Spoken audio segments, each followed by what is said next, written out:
You're listening to podplanet.org, where the stories are between 83 to 100% true.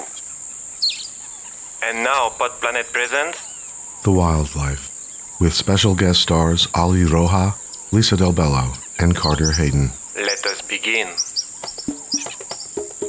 Chapter 1. Cities are rich in wildlife. You'll find raccoons, owls, peregrine falcons, squirrels, hungry seagulls, rats, mice, insects, and of course, the ubiquitous homely pigeon. Humans rule the world, and animals conform to our rules. Except for the occasional insurrection every now and then, that's the way it goes. Beyond the holiday turkey, or roast chicken here and there, I wasn't fond of birds. So when two pigeons named Cody and Megan were house hunting on the balcony of my apartment, I was underwhelmed. Dirty birds. I shooed them away, closed the balcony door, and left for work. The next morning, after waking up, it was customary for me to go on the balcony and survey the weather. Today was sunny and windy. Then came a shock. Cody and Megan had returned, but this time they were on the floor of the balcony. Megan was huddled in a nest of sorts, fashioned from candy bar wrappers, cellophane, and some twigs. When Megan stood up to arrange herself, I saw a small gray egg. Cody flapped his tattered wings wildly and made some angry bird sounds to warn away predators. I quickly shut the door and went to get some rubber gloves, a broom, a dustpan, and a trash bag. These birds and their nest had to go. Returning to the balcony, I shooed the expectant parents away. "Be off with you," I said. Wearing gloves, I picked up Megan's small gray egg and tossed it down the side of the building. To be sure, I leaned over the railing and with the morbid curiosity of Galileo, watched the tiny egg descend to its doom. Selfishly, I gave this action not a second thought. I swept up the rest of the nest, too. Back inside, I tied up the trash bag, sat down on the Chesterfield, and thought about what happened. I didn't want to live with pigeons. On the other hand, I'd thrown away Cody and Megan's egg, containing their future child. And so, in thinking of only my own comfort and happiness, I had dashed the young couple's future hopes and dreams. And in this vainglorious act of destruction, I had left civilization as we knew it, and had become, in effect, a monster. Nevertheless, I put on my jacket, straightened my tie, and looked at my reflection in the mirror. I didn't look so bad for a killer. On my way to the elevator, I threw the trash bag down the chute. Podplanet will be back after this important break. You know how nice fresh deodorant cream is, homogenized so it's kind to the skin, and fresh stick, dry and cucumber cool, and fresh roll-on, creamier and always on the ball because it's upside down. Now Fresh is the first leading antiperspirant with a spray for women. Spray fresh, stay fresh. Spray fresh, stay fresh. Chapter 2. After work, I returned home. First thing I did was head to the balcony and saw, ugh, Cody and Megan were back. They were frantically searching for the missing nest and egg. Up and down the railing they hobbled desperately, cooing and flapping. So I went to my bedroom and banged loudly on the window. Surely the noise would frighten them away. Usually, I like to keep the balcony door open. Keeps the air circulating. But tonight I thought it was too risky and locked it shut. I went to bed. Next morning, Cody and Megan were back. In a desperate attempt to find their nest, the unhappy pigeons cooed like steam whistles and fluttered their wings in anger. They flew back and forth, banging into one another. There were bird droppings everywhere. Cody and Megan were going out of their minds. I had to take action before things got worse. The balcony door shut. I hurried off to work to devise a plan to rid myself of the birds.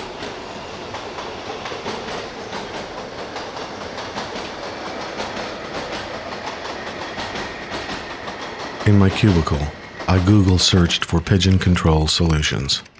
I found the names of hundreds of thousands of pigeon control companies and hundreds of thousands of homemade pigeon control solutions. Scanning a forum, I went for the homemade solutions first. One apartment dweller said, "Put up a plastic owl." Another said, "Seal your balcony in with chicken wire." A woman from Santa Monica said, "Sprinkle cayenne pepper and cinnamon where they roost." And then I found a most modern solution. "Feed them X-lax," wrote one homeowner explaining. "Pigeons are scavengers. They'll eat anything, including X-lax. The birds gobble down a couple of pieces, and once the X-lax works its way through their digestive system, they will explode in midair." Exploding pigeons. Okay. At lunch, I went to the pharmacy and bought 3 economy-size boxes of mint chocolate X-lax. The label said X-lax was a trusted treatment for constipation for over 100 years. At 6:30, I went home. I went to the balcony. It was thankfully empty. No sign of Cody or Megan. Taking the X-lax constipation medicine with me, I placed over 200 bite-sized pieces of X-lax everywhere. After laying the trap for Cody and Megan, I went for dinner with my friend Carlo, the civil servant from City Hall. Carlo was an administrator, and he knew everything about city life. Garbage, phone lines, street repair, zoning, you name it, while chowing down on the shrimp special. I told Carlo about the pigeons and of my X-lax plan to kill them. He was unimpressed. "Be careful," said Carlo. "Pigeons don't play nice. You don't know what they'll do if you rile them. I've heard a lot of stories, you know." After dinner, I walked home. Carlo's crazy talk about the pigeons made me anxious. The sooner I got home, the better.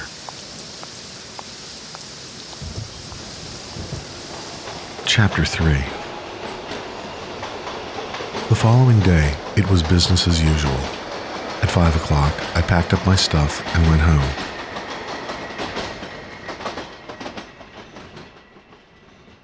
Stepping into the hall, I opened the apartment door. I was struck by the most ghastly smell, as sour as 24 egg salad sandwiches on a hot summer day. Quietly, I tiptoed down the foyer and stuck my head into the living room. What I saw was more upsetting than life itself. The wind had blown the balcony door open, and the curtains were gently ruffling in the breeze like hobgoblins. And there they were, slumming around the living room as if it were theirs. 4 of the most hideous pigeons you could imagine.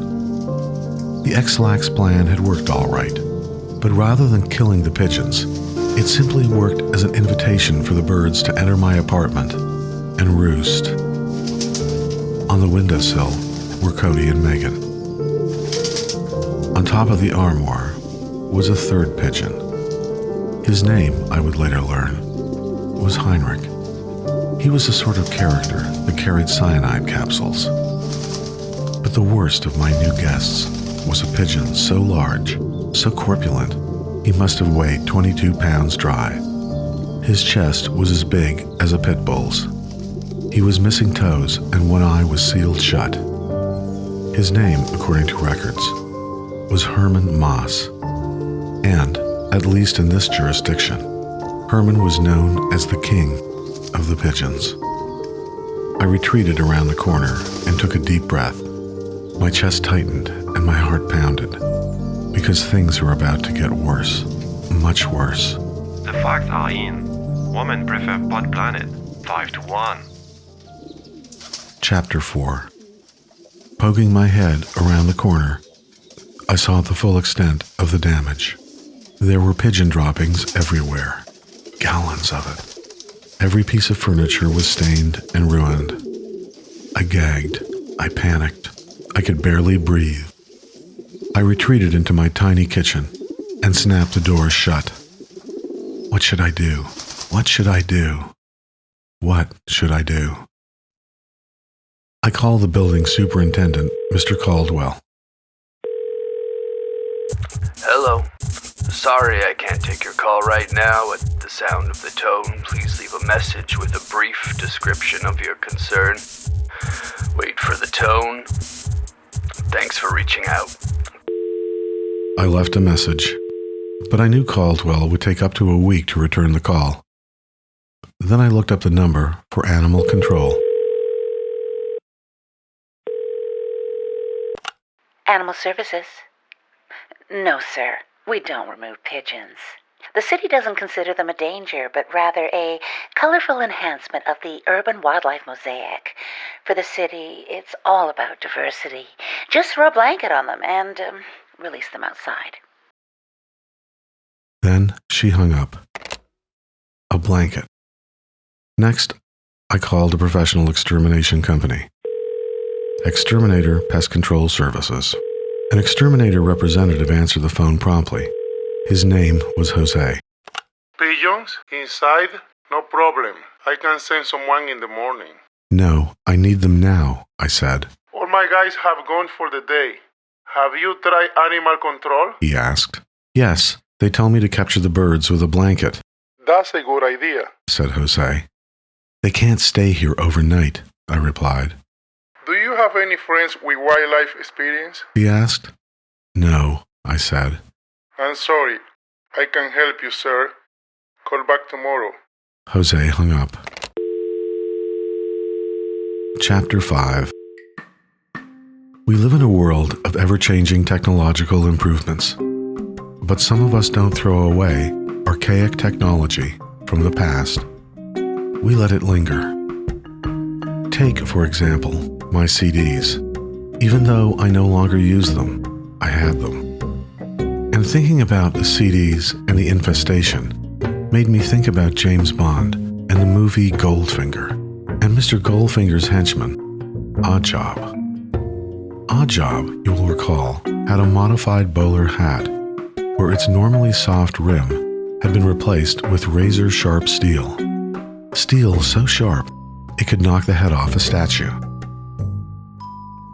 If only there was something in my apartment I could militarize.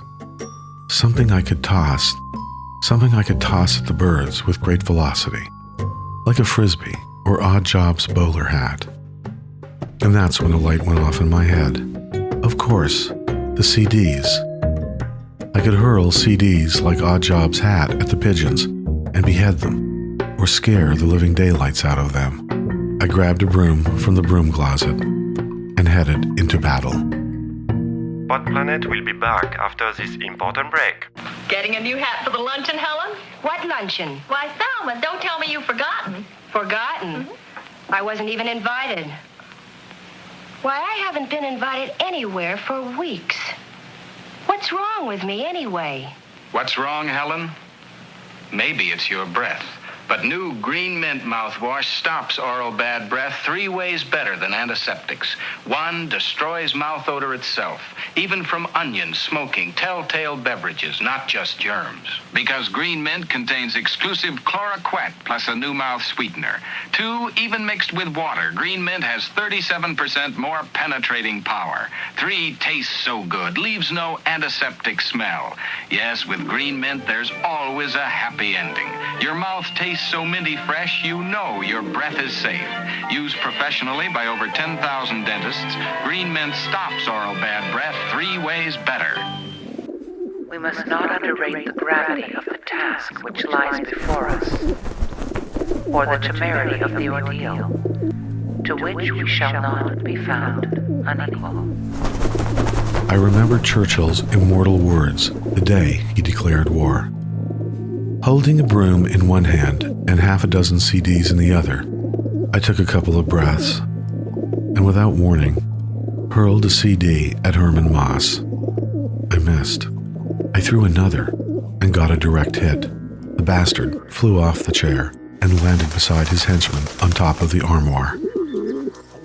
My tartan blood boiled. Then, with the force of the mighty Hercules, I hurled 5 more CDs in random bursts at each bird. I startled Heinrich the henchman, and he flew the coop immediately. Cody and Megan looked fearful and huddled close to each other as a husband and wife do when threatened. Then I rearmed with more CDs and went after Megan, the lone female, the weaker sex. Bang, bang, bang. Third try, I made a direct hit. Megan was stunned, but still standing. Intensifying my assault, I lobbed more CDs at her. Bang, bang, bang. I got her on the tail, the legs, and the vulnerable neck area. This time, Megan got the message and swiftly flew out the balcony door. And Cody, her husband, the little coward, hid behind the curtains. What a weenie.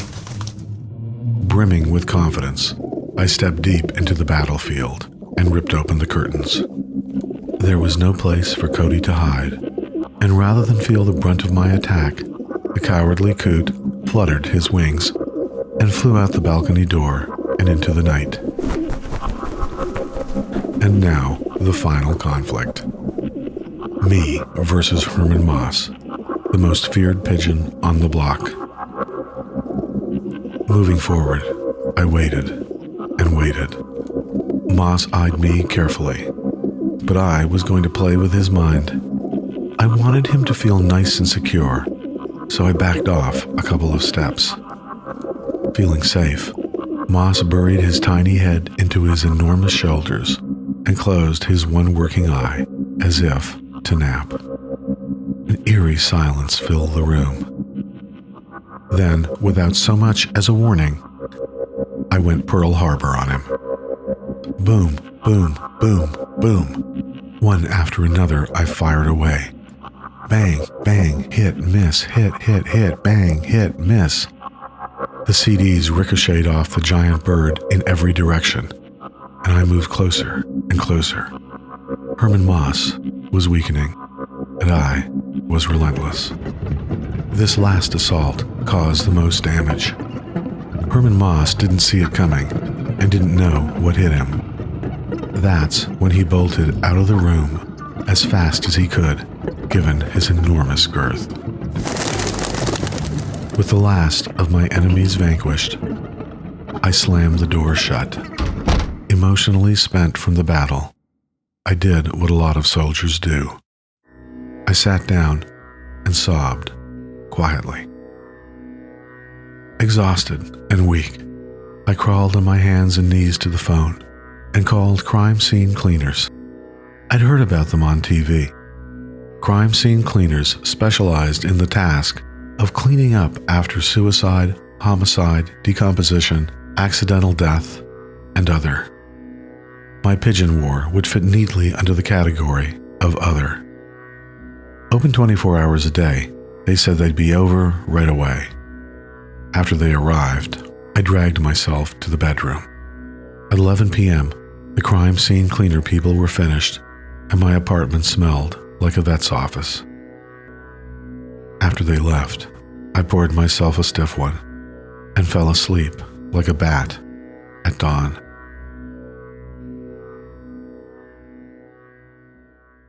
Epilogue.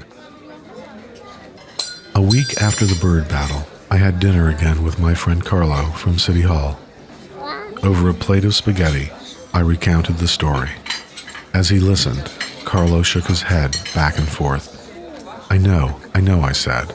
I probably shouldn't have tried to poison Cody and Megan with X-Lax. It is my fault, so I'm a terrible person. But those birds brought out the monster in me. I hate to say it, said Carlo. But isn't this what I told you? You mess around with pigeons, and you're asking for trouble. After dinner, I walked home.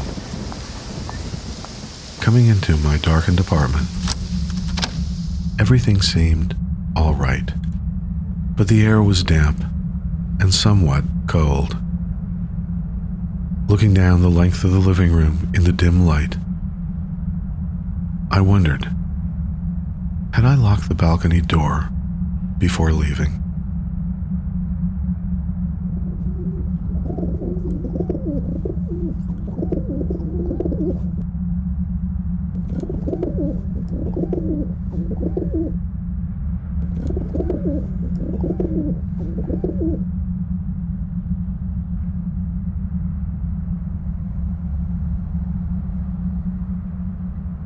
You have been listening to Pod Planet, where the stories are between 83 to 100% true. Pod Planet is written and produced by Peter McHugh and Clive Desmond.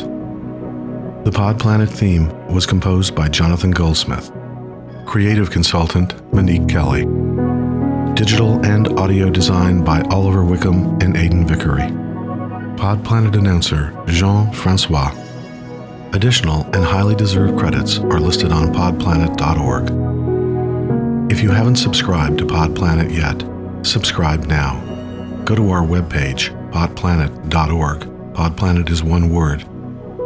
And click follow on whatever podcatcher you're using. You'll find Pod Planet on iTunes, Stitcher, TuneIn, SoundCloud, Google Play, and YouTube. And follow Pod Planet on Twitter, Facebook, and Instagram. Links are available on our webpage. This is Pod Planet Season 2. We'll be back in 2 weeks with another new and startling episode. Until then, on behalf of Peter McHugh and the whole Pod Planet team, thanks for listening. I'm Clive Desmond. Pod Planet is part of the Public Radio Exchange and the Association of Independents in Radio. You have been listening to Pod Planet. A new episode drops every 2 weeks on Thursday.